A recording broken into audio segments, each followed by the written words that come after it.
Tu veux savoir pourquoi certains de tes appels partent bien et d'autres partent vraiment bordéliquement? Reste accroché jusqu'au bout de cette vidéo, je vais t'expliquer les 5 phrases, ou plutôt les 5 questions qu'il ne faut surtout pas dire dans tes appels de vente. Juste avant, qui suis-je? Je suis Rachid Agbal, je suis coach en psychologie de la vente et directeur des ventes, autrement dit Head of Sales chez Coleman Publishing. On a accompagné des centaines et des centaines de personnes et fait des millions d'euros encaissés. Donc ce que je vais te dire ici, c'est du terre-terre, c'est-à-dire c'est des choses du terrain. C'est pas du bullshit. Et c'est peut-être à cause de ces 5 phrases que tu dis que tu perds même certaines ventes. Quand moi j'ai commencé mes appels, parfois je voulais être trop gentil, trop dans l'empathie, trop compréhensif, trop doux. Et parfois inconsciemment je disais certaines choses qui, dans l'appel, je pensais vraiment que ça allait servir. Et en fait, finalement, je me suis aperçu que les ventes commençaient à baisser, à baisser, à baisser. Et après une analyse, je me suis dit, non, en fait, ça, je ne dois plus jamais le dire. Ça, je ne le dirai plus jamais. Ça, je ne le dirai plus jamais. Ça, non, ça, pas du tout. C'est quand tu fais une auto-analyse de ces choses-là, et quand je vais rentrer dans les détails de ces phrases-là, tu vas te dire, ah, ça, je le dis, ça. Ah, mais ça, je le dis. Et là, tu vas t'apercevoir de certaines choses. Donc, sans plus tarder, on va rentrer dans la première phrase, la première question que tu dis inconsciemment, sans t'en apercevoir, qui casse la dynamique de l'appel. Quand tu as un appel de vente et que la personne, elle te dit quelque chose avec lequel toi, tu n'es pas d'accord, tu as le droit de dire « j'entends »,« je vois ». Mais attention, si tu dis « je comprends », c'est une erreur. On t'a enseigné à dire « je comprends » pour accompagner la personne et ensuite lui donner une autre version. Oui, en disant « ouais, j'entends ». Ok, je vois ce que tu veux dire. J'entends ce que tu veux dire. Mais si tu dis « je comprends ce que tu veux dire », là, c'est une erreur parce que tu valides son positionnement. Tu dis que tu la comprends. Et là, c'est dangereux. Donc ça, c'est la première phrase à arrêter de dire quand tu as une personne qui te dit quelque chose. Tu dois accompagner la personne dans sa réflexion. Dis plutôt « j'entends »,« je vois ce que tu veux dire ». Mais ne dis pas « je comprends ce que tu veux dire ». Tu dis « ça a du sens »,« je comprends le sens ». Mais ne dis surtout pas « je comprends ». Pourquoi faut pas dire je comprends? Qu'est-ce qui se Bah, passe si tu dis je comprends? en fait, si tu dis « je comprends », la personne, elle valide son explication rationnellement chez elle. Regarde, tu me dis, là, cette vidéo-là, elle va être l'une des meilleures vidéos. Si je te dis, ouais, je comprends, toi, dans ta tête, tu vas dire, ouais, ben en fait, il comprend, c'est parce qu'on a parlé de ça, ça, ça, ça, ça.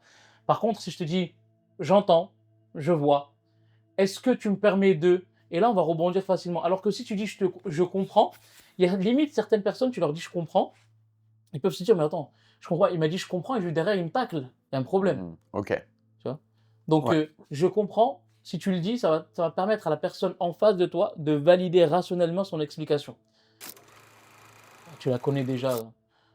Quand une personne elle te dit je vais réfléchir, et quand tu lui réponds je te laisse réfléchir, alors que tu n'as pas traité les objections. Le je te laisse réfléchir parce que tu es trop dans l'empathie, tu es trop dans la sympathie, tu es trop dans vouloir bien faire les choses, vouloir aller très en douceur avec la personne, tu ne lui rends pas service. Dire à la personne « Ok, je te laisse aller réfléchir », c'est une erreur fondamentale que 95% des entrepreneurs et des closers y font. Tu as le droit de laisser partir une personne réfléchir, si et seulement si tu as traité les objections jusqu'au bout.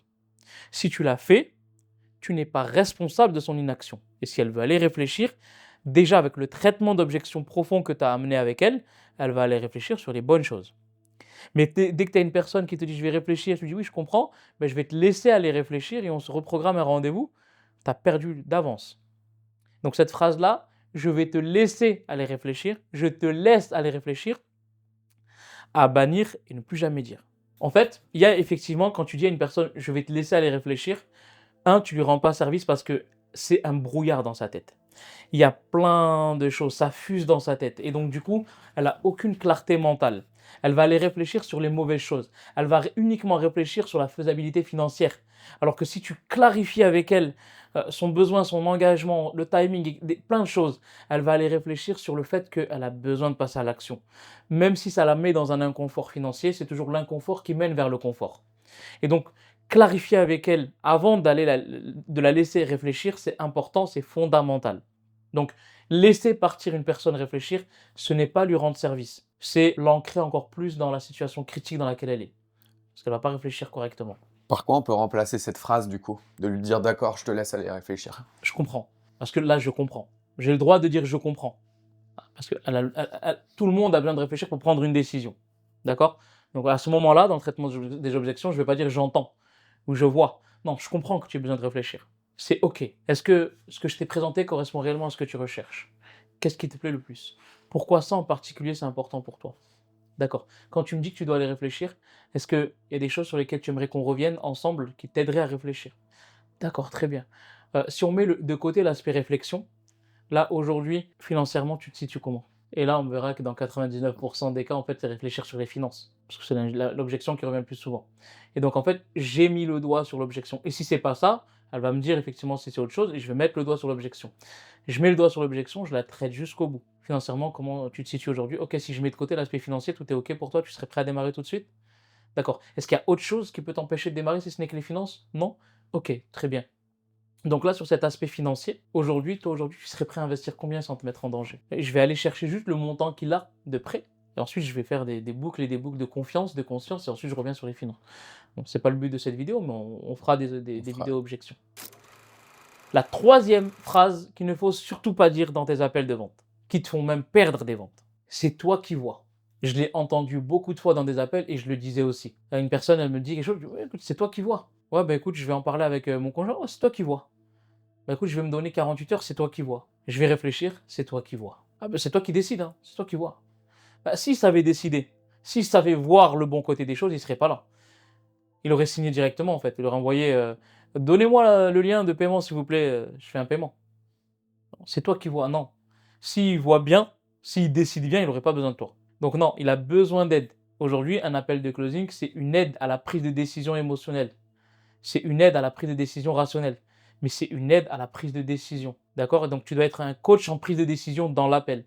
Et de lui dire c'est toi qui vois. Autrement dit, c'est toi qui décides. Bah, s'il savait décider tout seul, il n'aurait pas besoin de toi. Donc à bannir ce troisième mot là, cette troisième phrase, c'est toi qui vois. Non. En fait, on doit voir ensemble les choses. Il y a certaines choses que toi, tu ne vois pas. Je vais te poser des questions, on va aller explorer ces zones d'ombre, on va explorer ces zones cachées ensemble. La quatrième phrase, elle me fait rire parce que c'est moi, je veux juste t'aider. Non, en fait. Moi, je veux m'aider en t'aidant. Je vais t'aider et m'aider. Mais je suis pas là juste pour t'aider. Et en fait, cette phrase-là, elle fait signaler une alerte. Il y a une alarme qui va sonner dans la tête de ton prospect. Attention, côté commercial détecté. Et donc, moi, je veux juste t'aider. C'est une phrase que tu dois arrêter de dire, ne plus jamais dire. Moi, je suis là effectivement pour clarifier certaines choses avec toi. Que tu nous rejoins ou pas, ça changera rien à ma vie. Ça, cette phrase, elle est OK. Mais de dire, moi, je suis juste là pour t'aider, non, c'est pas vrai. Parce que tu es là pour faire des ventes, tu es là pour aider la personne, pour gagner une commission si tu es closer, tout en apportant une transformation à la personne. Faire rentrer une personne dans ton accompagnement si tu es entrepreneur, faire du chiffre d'affaires tout en transformant la vie de ton prospect qui devient client. OK. Mais tu n'es pas là juste pour aider. Parce que sinon, tu aurais créé une association loi 1901. Et enfin, la cinquième phrase à ne surtout pas dire dans tes appels de vente, c'est tu penses que c'est cher? Cette phrase-là, je l'ai entendue de nombreuses fois. Alors cette fois-ci, celle-là, je ne la disais pas moi. Mais par contre, dans les appels de vente que j'ai pu débriefer, je l'ai entendu beaucoup de fois. Tu penses que c'est cher? Ou est-ce que tu penses que c'est excessif? Est-ce que le montant est trop élevé? Bah en fait, ça n'a pas de sens. Parce que l'objectif, c'est qu'il voit la valeur perçue de ton programme et qu'il ne s'attache pas au prix. Donc, au lieu de lui dire tu penses que c'est cher, dis-lui plutôt est-ce que ce que je t'ai proposé correspond réellement à ce que tu recherches pour avancer? Qu'est-ce qui te plaît le plus? Pourquoi ça en particulier ça te plaît le plus? Est-ce que tu as compris les différents cheminements, les différentes étapes qu'on va faire ensemble? Oui. Et là, automatiquement, en fait, le cher dans sa tête va commencer à faire des ponts entre ah, mais ça correspond à ça me permettra de faire ça me sortira de là, etc. Au lieu de lui dire est-ce que tu penses que c'est cher, tu peux transformer en fait une suite logique de questions sur ton offre pour qu'il puisse comprendre la valeur perçue de ton offre. S'il comprend la valeur perçue de ton offre, ce ne sera pas cher. C'est pour ça qu'il y a certains closers qui disent oh, quand tu dis que c'est cher, tu dis que c'est cher par rapport à quoi? On va aller clarifier. Le cher, bah, c'est cher par rapport à ce que j'ai moi dans la poche. C'est non, je ne remets pas en question la valeur. Donc, mais même cette question, c'est cher par rapport à quoi? Moi, j'aime plus la clarifier et aller chercher la compréhension de la valeur perçue de ton offre avant d'aller chercher effectivement les faisabilités financières. Donc, c'est trop cher. Quand tu dis que c'est trop cher par rapport à quoi? Ou est-ce que tu penses que c'est cher? éviter, à éviter. Pourquoi? Parce que on va rentrer dans des discussions avant même de savoir si l'offre est comprise, la valeur perçue est comprise et si ça correspond à ce qu'ils recherchent. Et auquel cas, même si on est assuré qu'il voit la valeur perçue et que, il pense vraiment que c'est fait pour lui, mais je vais même pas aller lui dire: «Est-ce que tu penses que c'est cher ou c'est cher par rapport à quoi?» Non, je vais plutôt aller chercher, une fois qu'il m'a validé que ça correspond et qu'il est prêt à passer à l'action, bah, les différentes solutions financières ensemble.